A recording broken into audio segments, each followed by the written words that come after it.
हम लोगों ने एक्सरसाइज 7.2 के फर्स्ट क्वेश्चन को कंप्लीट कर लिया। देखो अब क्वेश्चन नंबर 2 को देखो। इसके अंदर हमें क्या बोला है, find the coordinates of the points of trisection of the line segment joining 4, -1 and -2, -3। अब देखो क्वेश्चन नंबर 2 में मुझे दो पॉइंट्स के कोऑर्डिनेट गिवन है, तो इसको जो है मैं ए पॉइंट मान लूँगा और इसको जो है लेट मैं बी पॉइंट मान लूँगा। तो यहाँ पर मैं रखता हूँ देखो 4, -1, इसको जो है मैं ए पॉइंट मान लूँगा, ये मैंने मान लिया ए पॉइंट, और इसको जो है मैं बी पॉइंट मान लूँगा, इस वाले पॉइंट को। इसके कोऑर्डिनेट क्या है हमारे -2, -3। अब देखो और इन दोनों को जो है मैं ज्वाइन कर लूँ। अब ये हमारी एक लाइन बन गई। अब इस लाइन को जो है हम ट्राइसेक्शन कर लेंगे। देखो यहाँ पर देखो ध्यान से, इस लाइन को जो है हम ट्राइसेक्शन कर लेंगे, यानी 3 इक्वल पार्ट्स में डिवाइड कर लेंगे। देखो अब इसको 3 इक्वल पार्ट्स में किस तरीके से डिवाइड करोगे, देखो अब एक पॉइंट तो मैं यहाँ पर रख लूँगा और एक पॉइंट जो है मैं यहाँ पर रख लूँगा। इस पॉइंट को मैं P नाम दे दूंगा और इस पॉइंट को जो है मैं Q नाम दे दूंगा। अब ध्यान से देखो दो पॉइंट्स के कोऑर्डिनेट हमें गिवन थे, मैंने रख लिया यहाँ पर, इसको मैंने ए पॉइंट मान लिया, इसको मैंने बी पॉइंट मान लिया, इसको जो है मैंने ज्वाइन कर लिया, हमारी एक लाइन बन गई। अब इस लाइन को जो है मैं ट्राइसेक्शन कर लूँगा, यानी 3 इक्वल पार्ट्स में डिवाइड कर लूँगा। अब देखो ये 3 पार्ट्स में हमारी डिवाइड हो गई, एक पार्ट ये हो गया, एक पार्ट ये हो गया और एक पार्ट हमारा ये हो गया। अब देखो ये जो 2 पॉइंट हमने बनाए ना, इस लाइन को ये जो 2 पॉइंट हमारे ट्राइसेक्शन कर रही है, यानी 3 इक्वल पार्ट्स में डिवाइड कर रही हैं, इन दोनों पॉइंट्स के जो है मुझे कोऑर्डिनेट्स को फाइंड आउट करना है। एक तो P पॉइंट के कोऑर्डिनेट को फाइंड आउट करना है, Q पॉइंट के कोऑर्डिनेट को फाइंड आउट करना है। अब देखो ये जो है ट्राइसेक्शन है, यानी 3 इक्वल पार्ट्स में मैंने इसको डिवाइड कर लिया, तो इसको रेशो क्या होगा, इसका रेशो होगा हमारा 1:1:1। जब ये तीनों पार्ट यानी AP PQ के इक्वल है, PQ जो है हमारे QP के इक्वल है और QB जो होगा हमारा वो AP के इक्वल होगा, तीनों जो होंगे आपस में इक्वल होंगे, तो इसका रेशो भी 1:1:1 होगा। अब देखो सबसे पहले मैं P पॉइंट के कोऑर्डिनेट को फाइंड आउट करूँगा, तो यहाँ पर मैं रखता हूँ देखो XY। P पॉइंट के कोऑर्डिनेट को मैं पहले फाइंड आउट करूंगा तो सेक्शन फार्मूले से करूंगा, तो सेक्शन फार्मूला सबसे पहले मैं लिख लेता हूं m1 x2, m1 प्लस में m2, मैंने आपको लिखने का तरीका ही बताया था, डिवाइड में कर दो m1 प्लस में m2। और यहाँ पर भी देखो अब किस तरीके से करेंगे हम, m1 प्लस में m2 और डिवाइड में कर दो m1 प्लस में m2। अब देखो यहाँ पर बताया था x2 की मल्टीप्लाई और x1 की मल्टीप्लाई कर दो, यहाँ पर इसी तरीके से y2 की मल्टीप्लाई और y1 की मल्टीप्लाई कर दो, ये हमारा फॉर्मूला बन गया। देखो ये हमारा पॉइंट x1, ये मेरा पॉइंट y1, ये मेरा x2 और ये मेरा y2। अब देखो यहाँ पर ध्यान से देखो P पॉइंट जो है मुझे इसके कोऑर्डिनेट्स को फाइंड आउट करना है। अब देखो यहाँ पर x1 और y1, x2, y2 की तो वैल्यू बता दी मैंने, m1 और m2 की वैल्यू हमारी क्या होगी। अब देखो ये जो P पॉइंट है ना, ये हमारा इस AB लाइन को जो है 1:2 में डिवाइड करता है। ये P पॉइंट देखो ध्यान से, P पॉइंट जो है हमारा इस लाइन को किस रेशो में डिवाइड करता है, 1:2 में। अब देखो P से पहले एक हिस्सा तो ये हो गया, एक पार्ट तो ये हो गया, तो ये 1 हो गया। यहाँ पर देखो ध्यान से देखो P पॉइंट की बात कर रहे हैं हम, देखो P पॉइंट के कोऑर्डिनेट में निकाल रहा हूँ, तो 1:2 में ये P पॉइंट जो है हमारे इस लाइन को डिवाइड कर रहा है। देखो क्योंकि P पॉइंट देखो P पॉइंट से पहले एक पार्ट तो ये हो गया, और देखो P से B तक कितने पार्ट है, 2 पार्ट है, तो यहाँ पर हो गया 2। तो P पॉइंट जो है इस AB लाइन को किस रेशो में डिवाइड कर रहा है, 1:2 में। देखो एक हिस्सा तो ये हो गया, एक पार्ट ये हो गया और 2 पार्ट हमारे ये हो गए, यहाँ से यहाँ तक एक पार्ट और यहाँ से यहाँ तक 1 + 1 2। तो यानी कि P पॉइंट के लिए 1:2 हमारा जो है रेशो हो जाएगा। अब देखो XY यहाँ पर एज इट इज रखो, सारी वैल्यू मैंने आपको बता दी।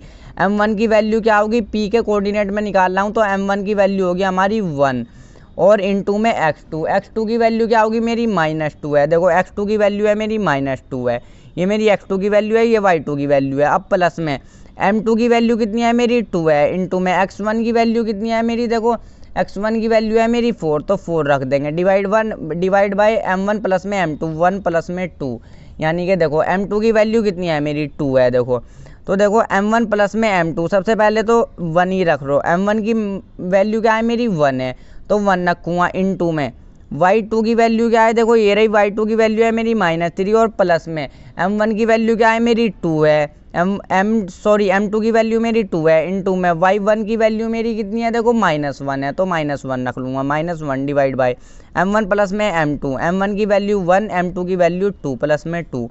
तो देखो बस इसको सॉल्व करेंगे आराम से, कोऑर्डिनेट 1 की मल्टीप्लाई -2 में, तो -2 प्लस में 2 4 तो 8 हो जाएगा, डिवाइड बाय ये 3 हो गया। यहाँ पर 1 की मल्टीप्लाई -3 में -3, 2 की मल्टीप्लाई -1 में, तो -2 ये हमारा आ जाएगा, आ गया, और डिवाइड में 3 हो जाएगा, 2 + 3।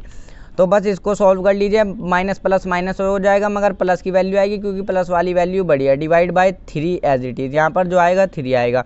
माइनस माइनस प्लस मगर माइनस के साथ वैल्यू आएगी माइनस का 5 और डिवाइड बाय 3, 3 2 सा ये कितना हो जाएगा 6 हो जाएगा। अब देखो वैल्यू क्या आ गई हमारी 2 माइनस 5 और अपॉन में 3। देखो ये हमारे आ गए कोऑर्डिनेट्स, किसके आ गए पी के। तो यहाँ पर एक्स वाई रखते चलेंगे, चाहे तो हम ये वाली पहली वाली वैल्यू एक्स की, ये सेकंड वाली वाई की।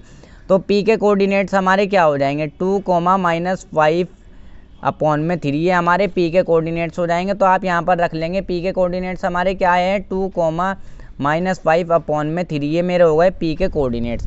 अब देखो पी पॉइंट के मैंने कोऑर्डिनेट को फाइंड आउट कर लिया, अब मैं क्यू पॉइंट के कोऑर्डिनेट को भी फाइंड आउट कर लूँगा। अब यहाँ पर एक चीज़ को ध्यान से देखो, क्यू जो है हमारा इस ए बी लाइन को किस रेशियो में डिवाइड करता है। क्यू पॉइंट जो है हमारा इस ए बी लाइन को 2:1 में डिवाइड करता है।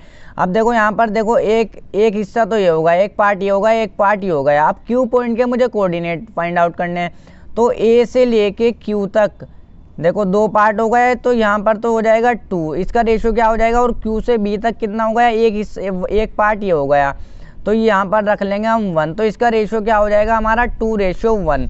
तो देखो यहाँ पर बस x और y के कोऑर्डिनेट्स को हम फाइंड आउट करेंगे। x2 x1 की सेम वही वैल्यू रहेगी। m1 की वैल्यू क्या रहेगी, देखिए Q के कोऑर्डिनेट्स निकालने हैं ना, तो यहाँ पर देखो A से और Q तक कितने हिस्से हैं, देखो तो कितने पार्ट है, 2 पार्ट तो ये हो गए और एक पार्ट बस आगे बचा ये हो गया, यानी Q जो है हमारे इस ए बी लाइन को 2:1 में डिवाइड करेगा।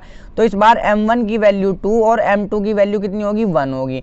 तो m1 की वैल्यू कितनी बताई मैंने आपको 2 बताई, 2 इंटू में x2 की वैल्यू है हमारी -2 रख दो, प्लस में m2 की वैल्यू है हमारी 1 इंटू में x1 की वैल्यू है हमारी 4। तो यहाँ पर हम जो है इस तरीके से रख लेंगे, इसको ब्रैकेट में रख लेना चाहे तो m1 प्लस में m2, यानी m1 की वैल्यू कितनी है 2 है और प्लस में m2 की वैल्यू है हमारी 1। तो इस तरीके से रख लो m1 इंटू में y2, m1 की वैल्यू 2 इंटू में y2 की वैल्यू माइनस में 3, प्लस में m2 की वैल्यू 1 और इंटू में y1 की वैल्यू जो है -1 है, और इसको जो है नीचे m1 प्लस में m2, m1 की वैल्यू 2 और m2 की वैल्यू जो है वो है हमारी 1। तो बस इसको जो है सॉल्व कर लेंगे, आराम से आंसर आ जाएगा 2 2 ज़ा 4 माइनस का 4 आएगा, प्लस में 1 इंटू 4 ये भी 4 आ जाएगा, डिवाइड बाय 3 नीचे ऐड होकर 3 हो जाएगा। अब देखो यहाँ पर इसको 2 3 ज़ा 6 माइनस का 6 हो जाएगा, प्लस में 1 की मल्टीप्लाई -1 से तो माइनस का 1 ही आ जाएगा, डिवाइड बाय 3। अब देखो बस सॉल्व कर लो, माइनस प्लस तो 0 हो जाएगा, 0 डिवाइड बाय 3 तो ये तो आपका 0 ही हो जाएगा, और माइनस माइनस प्लस मगर माइनस के साथ वैल्यू आएगी माइनस का 7 और डिवाइड बाय 3। तो इसके कोऑर्डिनेट्स हमारे क्या आ जाएंगे 0, -7 अपॉन 3 में, ये हमारे कोऑर्डिनेट्स हो जाएंगे। किसके हो जाएंगे हमारे कोऑर्डिनेट्स, कौन से पॉइंट्स के निकाल रहा हूँ मैं, क्यू पॉइंट के। तो क्यू पॉइंट के कोऑर्डिनेट हमारे क्या हो जाएंगे 0, -7 अपॉन में 3 हो जाएंगे। यहाँ पर भी आप रख लेंगे 0, ये क्या है हमारा -7 अपॉन 3, ये हमारे हो जाएंगे क्यू पॉइंट के कोऑर्डिनेट।